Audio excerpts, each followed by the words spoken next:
starting a series today on embodiment for this week. And so I'll be live every day coming to talk about embodiment. And so, embodiment versus knowledge is the title of this one. Why knowing isn't enough. So I have some notes just so you know. But let's get real for a minute. Let's get real for a minute. Just because you know something doesn't mean you are living it. Let me say that again. Just because you know something doesn't mean that you are living in it. So, for those of you that don't know, because I've been talking about it though all month, I am currently moving into my new home. And this new home was a manifestation. I am actually writing about it on my Substack. So make sure that you check me out on my Substack. Go and subscribe so that you can get a load of that, because it is really it's a story. It really is. It is a manifestation story. If you're looking for encouragement in your manifestation and you're manifesting, that is going to be a great story. I'm gonna also talk about it here as well, and also on Facebook and TikTok.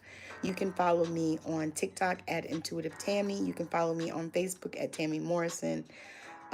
All the other places that you can go. I'm Intuitive Tammy, Clapper, favorited fan base. God, I can't even think of any more, but those are all the ones that I know. I don't really go on many of those much, but I do have a presence. So that out of the way, and I also have a membership that I am filling right now. So you can read all the spiritual books. You can watch all the YouTube videos. You can take all the courses in the world. But until you embody what you learned, until you integrate it into your daily life, you're just collecting information. So I've done that. I did that for so long. I felt like I collected information, like I watched a million YouTube videos. I read a half a million books. I have quite a few still left to listen to on audibles. I um, I have a bunch of books that I'm still reading. So yes, I love to read and I love to learn and I love books. Whether I'm listening to them, I even love, YouTube videos, as long as they're not 2 and 3 hours long. I'm not trying to do those. But that is something. And so you get to that place where, especially when you start on this journey, where you just want to know so much, you want to know everything. You take classes. I took classes after classes after classes. I still take classes. I have 2 or 3 classes that I'm finishing right now. But you take all these classes, you get all these certificates and all this stuff because you just want to know, because there is a gap between knowledge and embodiment, which is the place where we get stuck, because you learning all this stuff, but now how do you put it into practice? How do you start really bossing up?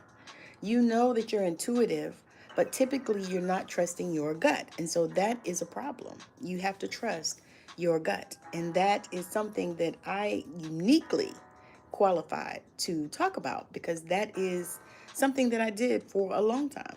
I knew that I was intuitive from a child, but did I always trust my gut? No. And many times I went the opposite direction of what my gut was saying to me, what my intuition, what my God self, the source that lives within me, was telling me. You know, um, you know that you should set boundaries, but you keep saying that yes to things that drain you. No, no, that is not embodiment. If you know that these things drain you or that these people drain you, you got to start saying no. You got to stop doing it, because it's difficult to move forward when you keep getting sucked down into this. It's like being sucked down into a hole and people are just holding on to you. Like, what is the word? Crabs in a barrel. It's like crabs in a barrel. You got crabs in a barrel. All the other crabs are holding on to their little claws and different things and trying to keep them from getting out. Okay, so it's just like that. When you allow and you say yes to things that drain you. Exactly. Life drains our souls. Yes, if you allow it. So you have to stop saying yes to things that you need to say no to. Things that don't light you up, things that you don't feel, you know, that you should do, say no.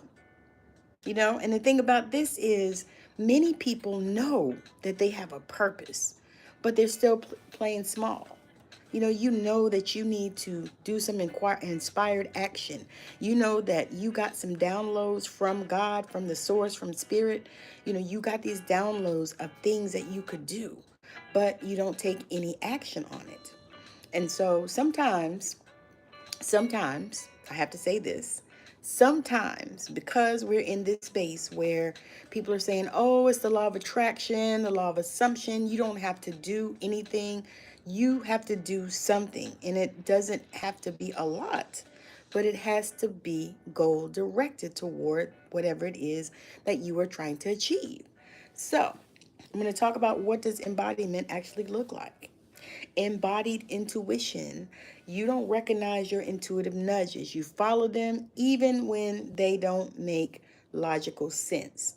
You're spirit led, not fear. And I know that's hard to hear because so many times we feel like this life, just like you just said, Sora Milo, you feel like this life drains us.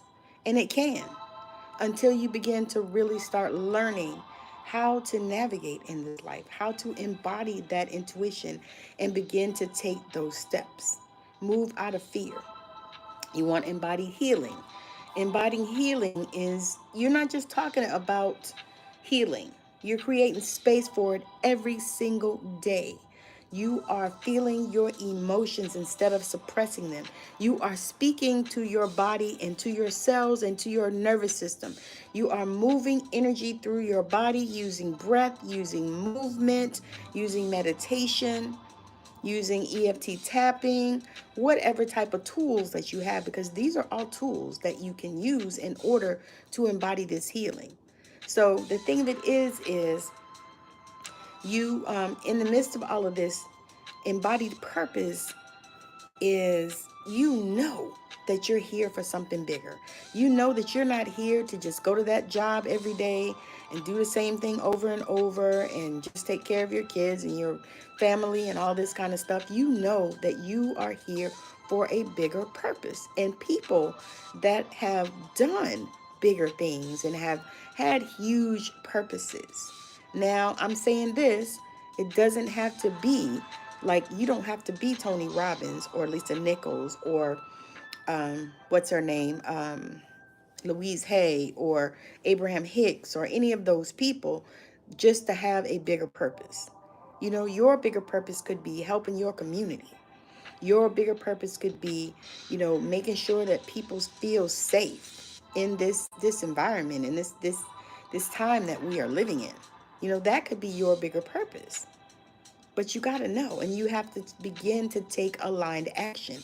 So typically when you get these downloads, and I'm speaking from experience, sometimes I get these downloads and sometimes I get lots of them, but I don't actually do anything with them. And so that doesn't move the needle at all. And even if it's down to going on the internet and doing some research about it, sometimes it's simple things.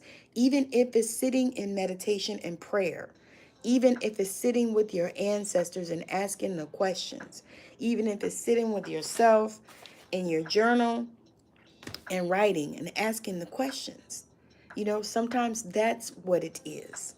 And then taking the next step that you're offered, just taking the next step. Just taking the next step. Because what happens is when you are embodying your purpose and you know that you're here for something bigger, you take aligned action. You speak your truth. You show up as the version of you who is already the person you are becoming. So you're already in this state of becoming. And you start embodying that, because what you do is you go and you do research if you have to. Sometimes you already know, but you might have to do research on that person. Look at that person. Look at some of the people that are doing the things that you want to do and just study them. Observe, how they move in the world, the things that they do, the things that they say. Begin to really dive deep into that. Find some role models, even if you have to find them on YouTube, if you have to find them on TikTok, if you have to find them on social media somewhere. Look at some role models. If you have to grab a book and start looking at some people that are doing the things that you want to do, the things that you are called to do. So now let's talk a little bit about how to shift from knowledge to embodiment, because that is the part. That's the part. And I know that's the part that I have had the most struggle in, is shifting from the knowledge to the embodiment, because I've learned a lot of things and I have a lot of knowledge. I have a lot of wisdom as well. But in order to shift from the knowledge to the embodiment, number one, you got to practice what you preach. If you're teaching healing, are you healing yourself? And this is this for me, y'all. If you believe in intuition, are you trusting your own? Start living what you say you believe. And I'm going to talk a little bit about that, because I definitely learned one day, probably about a year or so ago, that although I was raised in deep religion, in the Pentecostal holiness Christian religion, and it was lots of dogma and lots of manipulation and brainwashing and all of that stuff. But I had been raised in that stuff from probably went to church in the womb. Um, but I found out and I realized that I was an unbelieving believer. I was a believer, and I still am. I still believe. I still believe in God, universe, source, whatever you call it. I call it God. I still believe.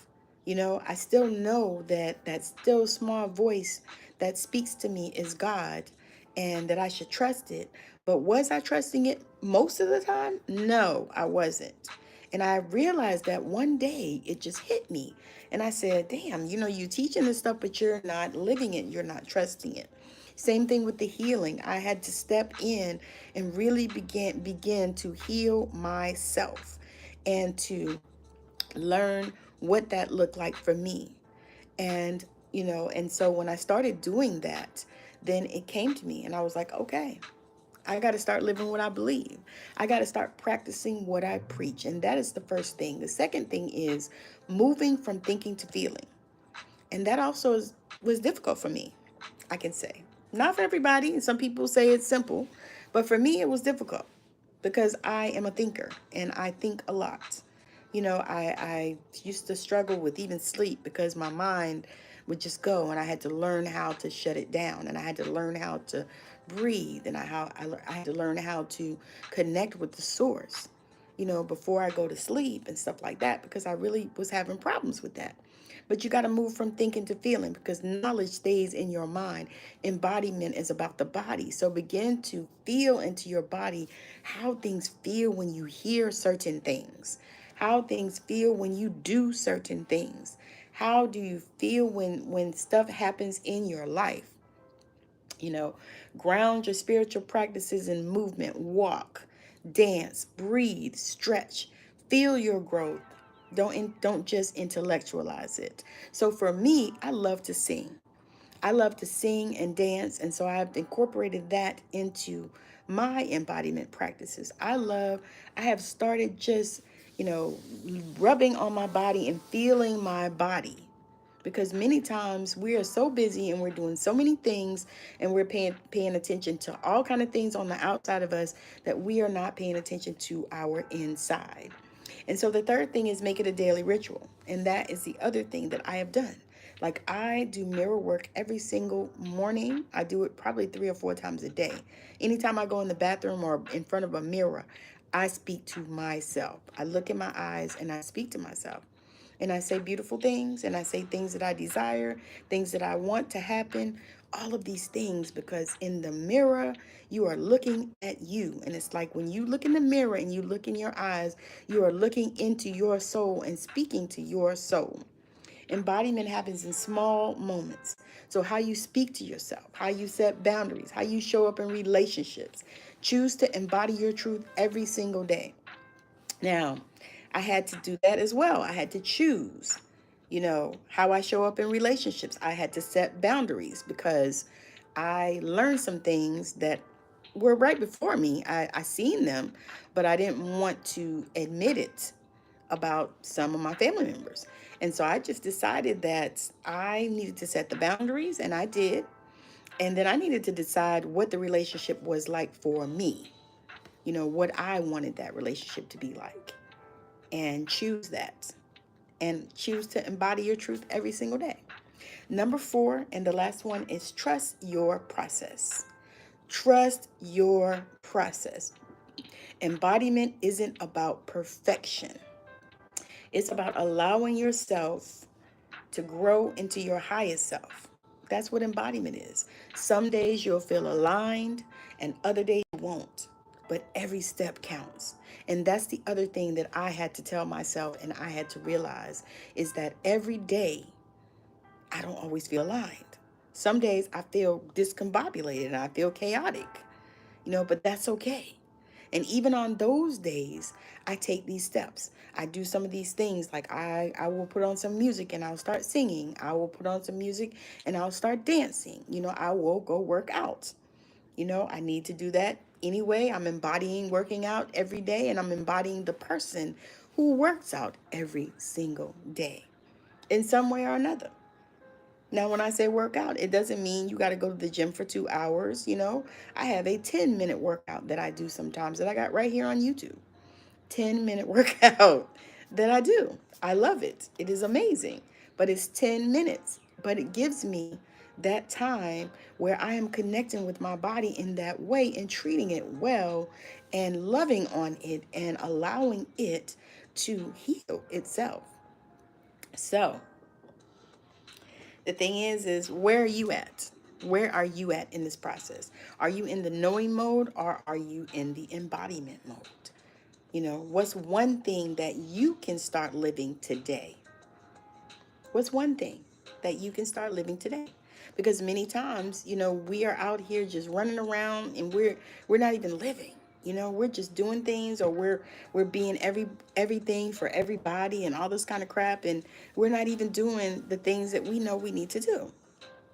So, that's what I have for you today. I appreciate y'all joining me. Thank you for coming through. If you are subscribed, thank you. If you're not, like, share, and subscribe to this content because, y'all, I'm doing this embodiment series this week. And so I'll be here every day talking about another aspect of embodiment and how you can do it. And because I really want, my goal is for everybody to win. I want everybody to win. I am tired of people just being, down in the dumps and depressed and not winning. It is time for all of us to win. Okay? So, again, make sure that you check out the links in the description for my Amazon finds. I am an affiliate, so I do get a small commission. Thank you for helping a budding creator out, but check them out because there may be some things that you must have in your life.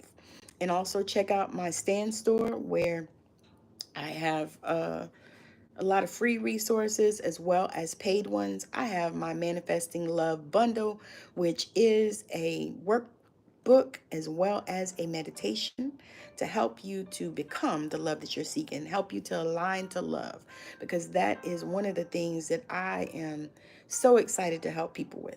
I also have my Remembering Who You Are membership. Remembering Who the Fuck You Are is what the name of it is. Membership. It is $47 a month. I would love it if you would join us in there.